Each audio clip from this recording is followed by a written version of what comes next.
Our first speaker is Ed Marx, AICP, the Tompkins County Commissioner of Planning and Community Sustainability. As the chair of the county legislature, I'm really proud that that's Ed's title. Ed oversees development and implementation of the Tompkins County Comprehensive Plan. This includes many, many efforts to increase countywide energy efficiency and accelerate the transition to a clean energy economy while building partnerships among local governments, business leaders, colleges and universities, nonprofit organizations, and counties across our region. So welcome, Ed. Come on up. Thank you.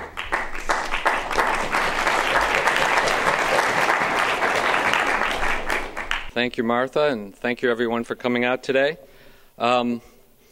Just last Monday, on the holiday, I happened to be taking a little road trip in Tioga County, Pennsylvania. Hadn't been there in probably 20 years. Was going to the Grand Canyon of Pennsylvania, Pine Creek. Many of you probably have been there. I don't know. If you haven't, I'd recommend it. And I kind of remembered that as kind of a rural community, much like the small towns around here. And once you got off the interstate and headed on, I think it's State Route 6, towards Wellsboro, all of a sudden the character of the area changed dramatically. On the left-hand side was a huge earth-moving operation going on, a whole field completely torn up and big machinery moving earth around. I don't know what it was. I'm surmising it had something to do with the topic we're talking about today, because right after that, the road was lined on both sides with gas well field service companies, construction companies, trucking terminals that I'm sure hadn't been there the last time I was there 20 years ago. As you drove into the village of Wellsboro, one traffic light in town, every cycle there were 3 or 4, 5 big trucks lined up hauling water or something, somewhere. And every other vehicle seemed to be a pickup truck with the name of some company, and I'm sure hadn't been in that community 10 years ago. Driving out of the village towards the state park, all of a sudden there was a big swath of brown excavated dirt going as far as you could see across the landscape with pipeline sitting next to it. And throughout, you felt there was dust in the air. I mean, you could smell it, you could feel it. The environment had been changed. And so when we talk about cumulative impacts and considerations for local government, these are exactly the things we're talking about. We're talking about a fundamental change in communities. And whether it's for the good or not, I guess it's up to each individual to decide. But I don't think there's any doubt that we're talking about fundamental change in rural communities. So the SGEIS, the Tompkins County Planning Department, is really just digging into it right now. We did a thorough review the first time around. We've begun looking at the changes. And so much of what I'm going to have to say is going to be focused on a couple of issues, and it will be somewhat limited in scope at this point. We'll be doing more, and we will have full comments posted on our website later on, and I'll give you that so you can check in about a month or so when we will have completed our review and have all the detailed recommendations that we see that still comments that need to be made. A couple changes from the first version. This is a somewhat subtle change, but it may or may not end up being significant. In this version, the DEC says that it will require the applicant to state that they have checked all local comprehensive plans and zoning if they're in compliance, and if they're not, to say that their proposed activity would not be in compliance. But it also says now that the local government, if local government informs DEC that the proposed permit would not be in compliance with local plans or regulations, that the DEC will need to consider whether that means there are significant adverse impacts that need to be addressed. Now, it's not real clear what DEC will do with that information if it's submitted to them, but it certainly is a little bit more of an opening for influence from local communities than was in the first version. And in some ways, I think that's very good, but it also puts added pressure on municipalities to be prepared for this activity so that they aren't left out of that potential discussion. Related to that, previously the DEC said that it would notify a local municipality the first time a permit was issued or was applied for in its jurisdiction, and after that it was up to the local municipality to keep track of what was going on. Well, they got a lot of comments on that apparently, because now it says they will notify local governments of all applications, which is an improvement. And they will have an electronic notification system, they say, that will automatically do that. So there is a little more chance, a little more opportunity for local governments to get engaged. However, and we'll talk a little bit more about this in a minute, most local municipalities have very limited staff, if any, that are full-time. And so their ability to respond, there's no indication here that I've seen yet in my review of time frame for this response. And so I think that's something we will definitely want to comment on and make sure that if there's going to be a notification to local government, they have a meaningful window of opportunity to provide whatever comment back that may be warranted based on their local plans. Several communities in this county, as you all know, I think, have determined that their local plans state that gas drilling is not compatible with their plan, period. So what DEC will do with that, I do not know.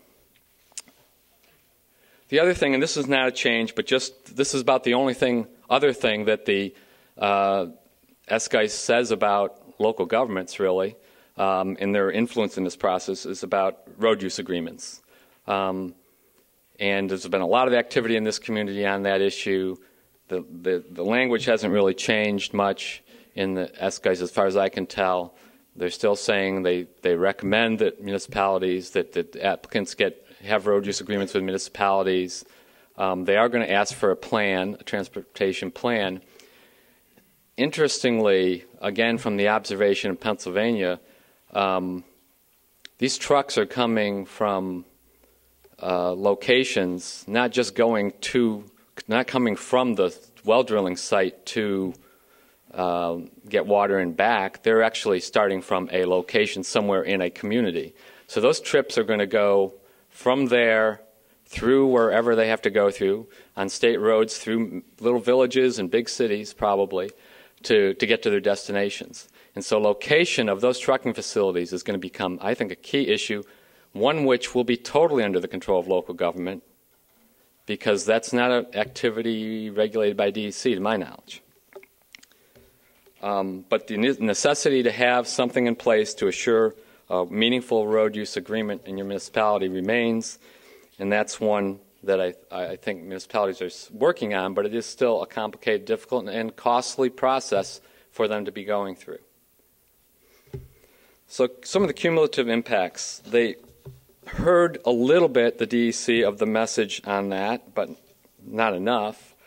But some things that really weren't analyzed at all last time at least are getting some discussion.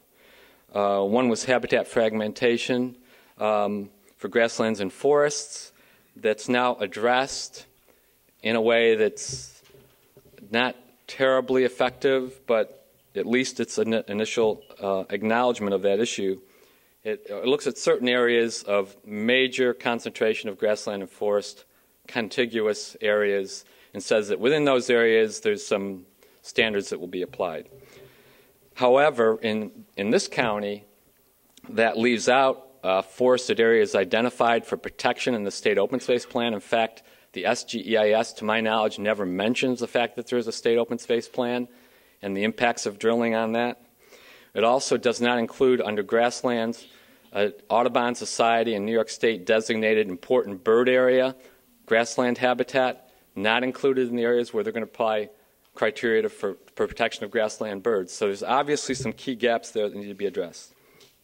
Greenhouse gas emissions, they are requiring a little bit more than what's in the first draft, but they have not taken our suggestion to do a real cumulative analysis, and there's still no sense of whether this activity will allow the state to comply with its other goal of 80% reduction of greenhouse gas emissions by 2050. This process of drilling for gas is projected to peak in 30 years. Well, 30 years from now is 10 years from when we need to meet a 80% reduction in greenhouse gas emissions on a statewide basis per state policy. But there's no reconciliation of those two issues that I've been able to find anywhere. Socioeconomic impacts, there's quite an effort to show the purported benefits of this in quite a bit of analysis of tax revenues and employment and things of that nature. Not much on the countervailing impacts on local governments and other aspects of our socioeconomic situation. Not addressed, I guess I would say I haven't seen one yet that's been adequately addressed, so that slide is probably, those slides probably should say the same thing, but the DEC continues to say that the Public Service Commission is responsible for permitting pipelines, and so they aren't looking at that. But as I mentioned, that was the biggest scar on the landscape I saw going through a gas drilling area in Pennsylvania. And it's a permanent scar because it's go right up and over hills and down through valleys, and those right-of-ways are going to remain cleared. And so those are permanent, and we know they will come with this, and yet there's no acknowledgement that that's an activity that's part of this, should be part of this SGEIS. Industrialization of rural areas, as I observed, and we know we can expect, there will be pressure not only for the things I mentioned, but for additional gravel mining. We know that's been an issue. All types of activities that are needed to support this massive industrial activity on the landscape are not really addressed at all in the SGEIS. And the traffic impacts are addressed in a way that doesn't really reflect their cumulative impact on communities. The overall increase, what happens at, let's just suggest, some of these, what happens on Route 13 in Ithaca if you have a convoy of 10, 20 trucks coming through from one location to another every 20 minutes all day long. That's what you might expect if drilling were happening here. Wherever it happens, those localized impacts are going to be there, and they just don't seem to be addressed adequately. Doesn't really address local government's needs hardly at all. We all know there will be lots of impacts. Public safety is mentioned a little bit, but there's no, it's just an assumption you're going to get tax revenues and that should take care of it. That's what it seems like anyway. And perhaps most important for communities is the boom and bust cycle. The socioeconomic impact analysis shows population ups and downs. It shows employment. It shows tax revenues on this kind of 30 years growing, 30 years declining. But certain things kind of drop off a cliff. When you get to the point where most of the drilling has occurred, employment in one-to-one scenario went from, on a regional basis, 42,000 to 13,000 in a year on this little chart. And yet there's no real discussion of the boom and bust impact. And that locally that boom and bust is likely to happen on shorter cycles because the 30 years is for the whole state. But probably activity is going to occur more intensively in certain geographic areas on shorter periods of time. And so we can expect perhaps 10-year cycles of big increases in activities and then things falling off. And that's not fitting with our definition here in Tompkins County of a sustainable economy. So those are some of the initial big picture things. We're going to be digging into those quite a bit more. We have been working for the last year with the Tompkins County Council of Governments to help identify how local governments can be better prepared for this. And we're about to send out a letter to local municipal officials, and they may or may not like getting this letter, but we said we got some grant funds to do that from our friends at the Park Foundation, so we need to send it. But this is the list of things that you need to look at as a local government in order to be prepared for the possible impacts. First of all, your comprehensive plan, as I mentioned, that is referenced in the SGEIS, and if you don't have one, then they can check that off. You don't have to worry about that. Zoning, whether or not it will control anything to do with the well pads themselves, all of these ancillary activities that may in some cases have even greater impacts than the drill pads and longer term impacts can only be addressed by local zoning in most cases, or site plan regulation and special permit. And the list goes on. So there's a lot of things many local governments are starting to look at, but there's really no assistance for local governments to deal with this, which is something maybe the state needs to think about.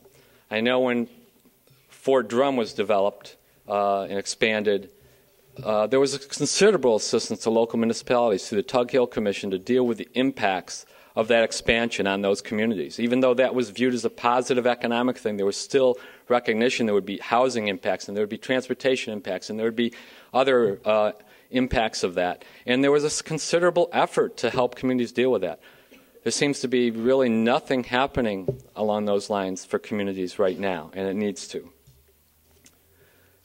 So just in conclusion, we expect to complete our review of the SGEIS in mid-November. We will post our comments on our website, tompkins-co.org/planning, and we'll hopefully get them up there by then so that they'll be available for people to use as they write their own comments before the deadline.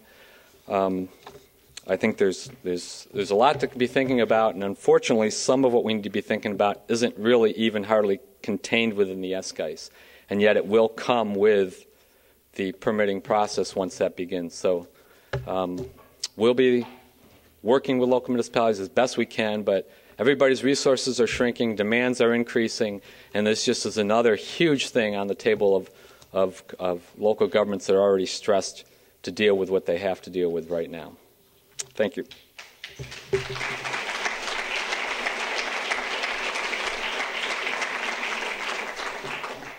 Thank you very much, Ed.